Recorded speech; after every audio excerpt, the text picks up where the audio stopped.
ദേശീയ സേവാഭാരതി 2026 കലണ്ടർ പ്രകാശനം ചെയ്തു.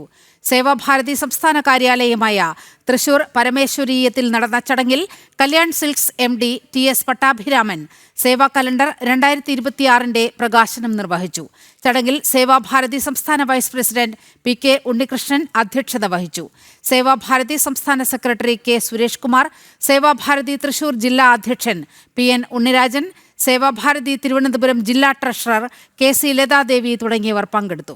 സേവാഭാരതി സംസ്ഥാന ജില്ലാ ഹെൽപ്പ് ലൈൻ നമ്പറുകൾ, വിവിധ സേവനങ്ങളുടെ വിവരങ്ങൾ എന്നിവ ഉൾപ്പെടുന്നതാണ് സേവാ കലണ്ടർ 2026. ഇന്നിപ്പോൾ കലണ്ടർ ധാരാളം കലണ്ടറുകൾ വരുന്നുണ്ട്. അതിനൊന്നും ഒരു പ്രത്യേകതയില്ല. ഞങ്ങളും കലണ്ടർ അടിക്കുന്നുണ്ട്, എല്ലാ പത്രക്കാരും അടിക്കുന്നുണ്ട്. പക്ഷേ ഈ കലണ്ടറിന് വലിയൊരു ഇമ്പോർട്ടൻസ് എനിക്ക് തോന്നി. കാരണം സേവാഭാരതി ഇന്ന് സംബന്ധിച്ചിടത്തോളം 927 യൂണിറ്റുകൾ കേരളത്തിലായി എന്ന് പറഞ്ഞാൽ ചെറിയൊരു കാര്യമൊന്നുമല്ല.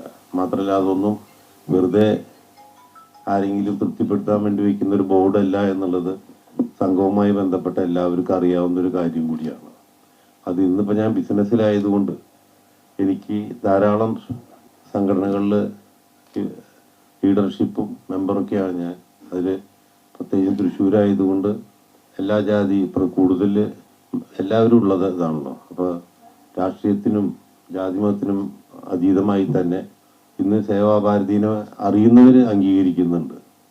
പെട്ടെന്നൊരു എമർജൻസി വരുന്ന നേരത്ത് ഒരു രക്ഷയിലാണ് നോക്കുമ്പോൾ അവിടെ അതിൽ ആരെങ്കിലും ഒരാൾ കയറി പറയുന്നുണ്ട് ഇങ്ങനെ സേവാഭാരതി ഉണ്ട്, അവരൊന്ന് അപ്രോച്ച് ചെയ്യണം എന്നുള്ളത്.